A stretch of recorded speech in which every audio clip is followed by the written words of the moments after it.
Pessoal. Oi, pessoal, tudo bom? Hoje a gente vai começar um assunto novo, né? Então, toda aquela parte de lógica sequencial foi encerrada na última aula, né? Com aquela discussão sobre a integração de tudo que a gente viu no projeto de um microprocessador, né? Uma micro CPU. Hoje a gente vai falar de um assunto novo, então, que é uma forma diferente de fazer projeto de hardware, tá? Então, até agora, as ferramentas que a gente viu para fazer projeto de hardware são baseadas em ferramentas gráficas, né? Diagramas de blocos, onde a gente vai usando essas peças, né? Esses blocos, que são as portas lógicas, eventualmente blocos somadores, etc. A gente vai juntando isso, vai fazendo as interligações e a gente faz o projeto do nosso hardware, né? Então, hoje a gente vai ver uma forma diferente de fazer projeto de hardware, que é baseada no uso de linguagens de descrição de hardware, tá? Então, em vez de ter uma forma visual para criar hardware, a gente vai usar linguagens. Sintaticamente, elas são muito parecidas com as linguagens de programação que a gente conhece, tá? Mas, conceitualmente, né, elas são muito diferentes. Tá? Então, essas linguagens, assim, a forma profissional de se projetar hardware é através dessas linguagens, né? Vocês podem imaginar que seria um trabalho muito complicado, por exemplo, fazer um projeto com centenas de milhares de portas lógicas, etc., né? Usando aquelas ferramentas que a gente viu até agora. E isso se torna muito mais fácil de entender e mais fácil de organizar com essas linguagens, né? Depois que você passa a dominar a linguagem, fica muito mais fácil e produtivo projetar hardware. Tá? As linguagens também, elas têm algumas outras vantagens, né? Elas permitem que você especifique o hardware em vários níveis, o que ajuda bastante também.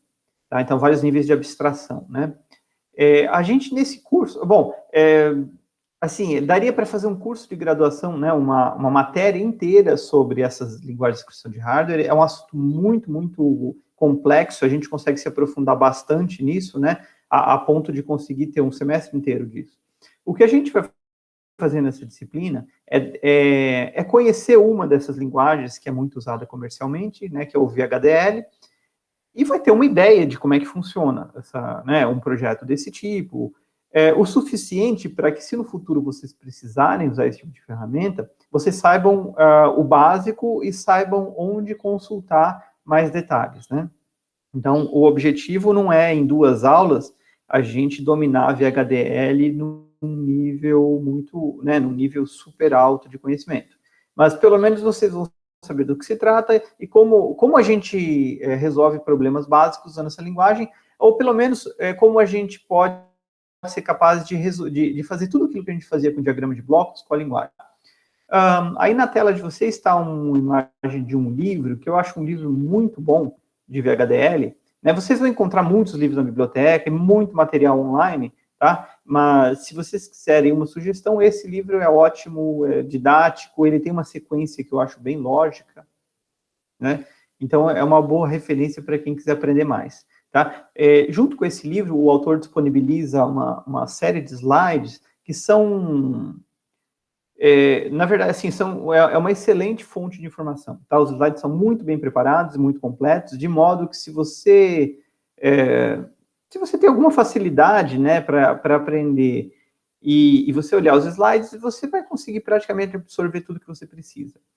Tá? Eu vou usar aqui nessa aula e na próxima um subconjunto desses slides, tá? Porque senão a aula ficaria muito extensa e a gente ia entrar em muitos detalhes que não são tão relevantes. Então, eu separei alguns slides que eu acho mais interessantes, né?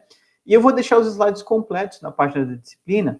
Então, depois vocês podem consultar esses slides, né? E vocês vão notar que os slides que vão estar na página, eles têm um pouquinho mais de material que eu não julgo tão relevante nesse momento, né? Mas vai estar tudo lá, caso vocês queiram se aprofundar um pouco mais, tá?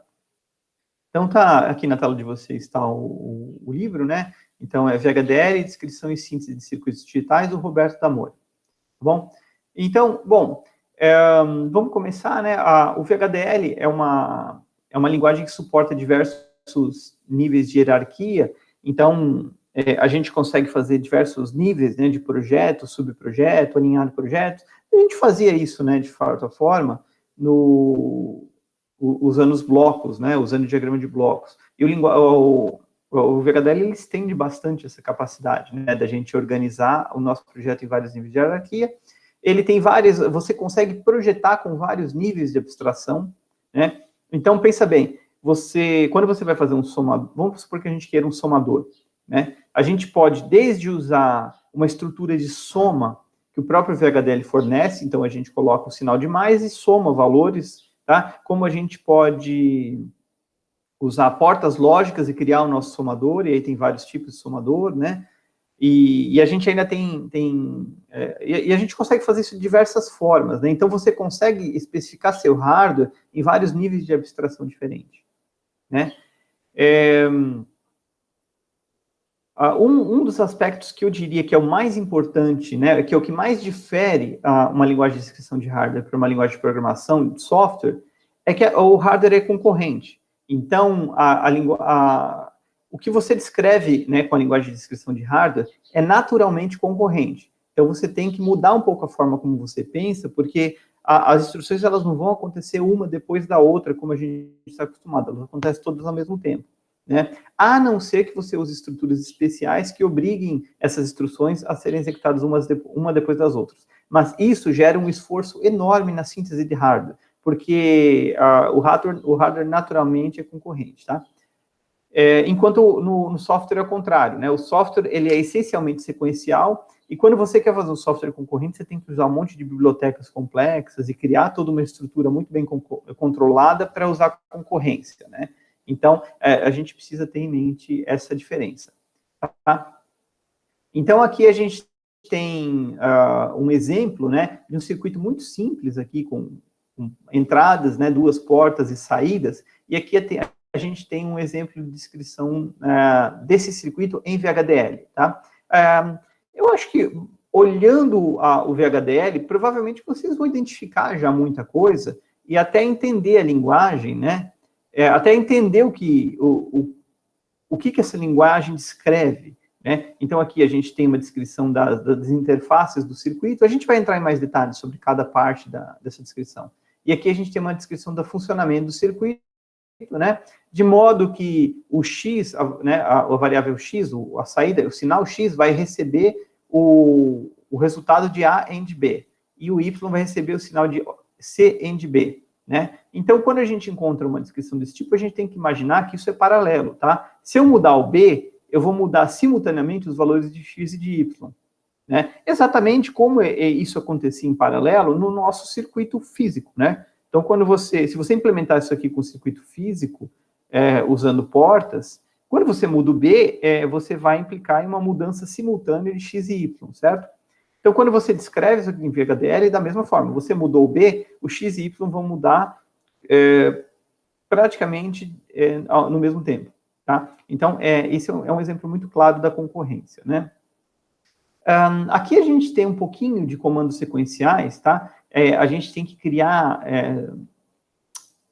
determinadas regiões do hardware, né, da descrição que vão ser sequenciais, e a gente vai ter que colocar uma porção de outros itens de controle para fazer isso funcionar direito. Eu vou deixar isso para discutir na aula que vem, tá? Então, hoje a gente vai focar mais no básico da linguagem e no funcionamento em paralelo, ok?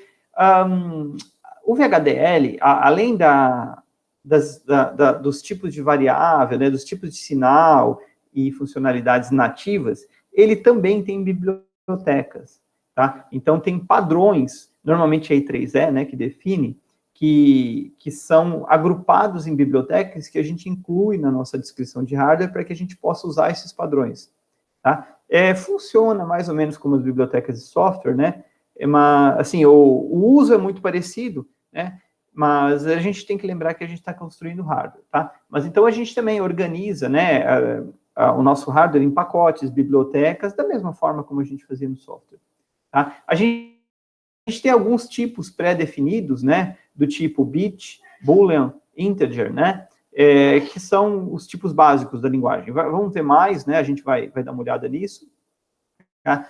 Então, esses tipos são os bem básicos. E para a gente ter uma ideia, né, de como isso pode ser estendido, quando a gente usa o pacote, né, a biblioteca Standard Logic 1164 da I3E, que é um pacote básico que a gente vai usar sempre, a gente, além do 0 e 1, a gente vai ter vários outros valores, né? 0 e 1, o U, que é não inicializado, o X, que é desconhecido, o Z, que é alta impedância, e, na verdade, a gente tem vários outros, tá? Entre o 0 e 1. A gente vai ver que vários desses sinais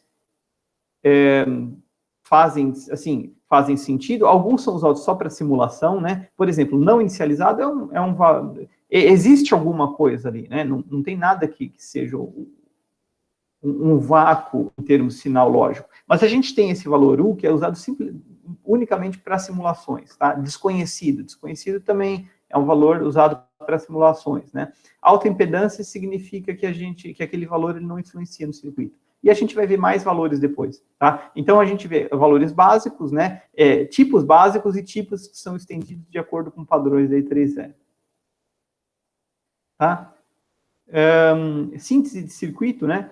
Então, a gente vai ver que, vai ver mais adiante, o VHDL, curiosamente, ele não foi feito originalmente com a síntese, para sintetizar circuitos. Ele foi feito originalmente para simular circuitos. Então, a gente tem uma porção de ferramentas, né, e construções e variáveis que são fantásticas quando a gente quer simular um circuito. A gente tem variáveis tempo, né? Então, a gente consegue criar atrasos artificiais e controlar o tempo que demora a propagação de determinados sinais, mas isso tudo não é sintetizável na placa, não dá para a gente controlar isso numa placa, né? Então, muita coisa do que está descrito nos manuais da linguagem vai se aplicar para simulações, mas não na síntese de hardware, tá? E isso é bem importante ter em mente. Tá? Em geral, a gente tem uma especificação do nosso problema, né? A gente faz uma descrição com o VHDL, nesse caso, tá? Que é essa linguagem, e a gente tem dois processos, né? Então, a gente tem o simulador, que pega essa descrição do VHDL, interpreta, cria um modelo e permite que a gente simule. Isso assim, vocês já projetaram hardware, vocês sabem o quão importante é a simulação, né? E a gente tem o caminho da síntese, que vai transformar essa informação, né, em uma descrição padrão de hardware, vai combinar essa descrição padrão com as informações da tecnologia que a gente tem disponível para criar um hardware, né, para criar um arquivo que torna que dá aquela funcionalidade para aquele hardware, tá? Então, a gente tem esses dois caminhos quando a gente faz uma descrição de VHDL. Né? Então, no caso da simulação, a gente compila, né, esse VHDL, a gente adiciona estímulos no simulador e verifica o resultado. Esses estímulos são as entradas e saídas, né? A gente interage com o modelo simulado. Né? Quando a gente faz a síntese, efetivamente, para programar o hardware, então, a gente tem uma descrição de VHDL, essa descrição é transformada numa descrição em nível de RTL, tá? O RTL é uma representação muito mais padrão dos circuitos digitais, tá? Que meio que independe da tecnologia, né? Então, o VHDL está muito próximo, né, do que a gente, assim, na verdade, ele é uma linguagem que é feita para nós entendermos, tá? O RTL não é, assim, ele traduz aquilo, né, em buffers, em portas, né, em operações que já não são diretamente visíveis por nós, tá? Aí, com base no dado da tecnologia que a gente está usando, ele efetivamente cria, né, ele adapta o RTL para a tecnologia. Então, quando a gente vai para o laboratório, a gente tem uma placa de FPGA com um chip específico de FPGA que tem certos recursos, certas características, né? E então o nosso nível RTL, com base nas informações do chip FPGA que a gente implementa as informações do RTL, né? A gente adapta para aquele chip. Então, chips diferentes se comportam de forma diferente, têm recursos diferentes, tá? É a mesma coisa que o compilador de C faz, você tem o C padrão, né? E aí você vai compilar seu código C em diferentes arquiteturas. Você tem o PC, você tem o Mac, você tem uma porção de outras arquiteturas que não são tão comuns, né? Mas você tem microcontroladores muito simples. Então, quando você compila o código em C, você está transformando uma linguagem padrão em uma linguagem assembly específica para aquele processador. É a mesma coisa aqui, você está transformando aquela linguagem de alto nível numa descrição de portas lógicas, de circuitos lógicos específica para aquela tecnologia, né? E depois que você fez isso, né, assim, esse circuito básico, ele ainda vai observar algumas opções de projeto e configurações para otimizar, né, aquele projeto. Então, você pode otimizar por área, otimizar por velocidade, colocar restrições, né, no uso de determinados recursos. E aí, o circuito, depois que ele tem o funcionamento básico, ele observa essas restrições e ele refaz o projeto, né, até criar essa rede de ligações, que é aquele arquivo. Quando vocês, eu não sei se algum de vocês já teve a oportunidade de usar um FPGA, né, mas a gente faz tudo isso, cria um arquivo que a gente manda, né, a gente faz um download na placa, e esse arquivo programa a placa para funcionar como o circuito que a gente projetou. Então, esse arquivo é o resultado desse processo, né. Então, está aqui o nível de portas, né, o nível de otimização. Então, aqui, por exemplo, a gente tem um circuito muito simples, que é um somador, né? Aí, um somador aqui, então, a gente tem duas entradas, né, A e B, cada uma com 8 bits, e uma saída de 8 bits, tá? E a gente usou, o C recebe A mais B, tá? Então, a gente está usando toda a estrutura de soma que já está lá dentro do compilador, né, da ferramenta de síntese. Então, esse código vai se transformar num código RTL, né? Não é um código, já é um projeto RTL. Então, ele tem um somador, ele está aqui com todas as entradas e saídas. Isso vai ser otimizado e adaptado para a tecnologia, que vai se transformar em uma porção de componentes de baixíssimo nível disponíveis naquela FPGA, né? Tá? Bom, isso pode ser simulado, né? Vocês vão ver depois nas aulas de laboratório que a gente tem dois tipos de simulação, tá? A gente tem a simulação lógica e a simulação temporal, né? Na simulação lógica, a gente ignora todos os atrasos de propagação do sinal e a gente testa a lógica, tá? Então, a gente coloca uma entrada, a entrada passa por um circuito digital que gera uma saída. Ok. Quando a gente faz uma simulação temporal, né? Então, em vez de testar a lógica do circuito, a gente pega o resultado da síntese, né, do circuito, que é o circuito sintetizado para aquela arquitetura específica, e a gente simula, né, as entradas de sinal e simula os atrasos de propagação, né, e todos aqueles efeitos da propagação do sinal para calcular a saída. E esse é um circuito, assim, é uma simulação muito mais trabalhosa para o compilador fazer, mas é uma simulação que se aproxima muito mais da realidade, tá? Então, nesse caso, a gente tem que passar por todo o processo de síntese para fazer a simulação, certo? Então, é mais ou menos assim que funciona o processo, né, de criação de um projeto de hardware usando VHDL. Tá ok? Eu vou interromper aqui a aula e eu vou abrir outro slide. A gente pode começar um pouquinho mais longo, eu vou gravar ela em partes, né? E aí vocês assistem cada uma das partes separadamente.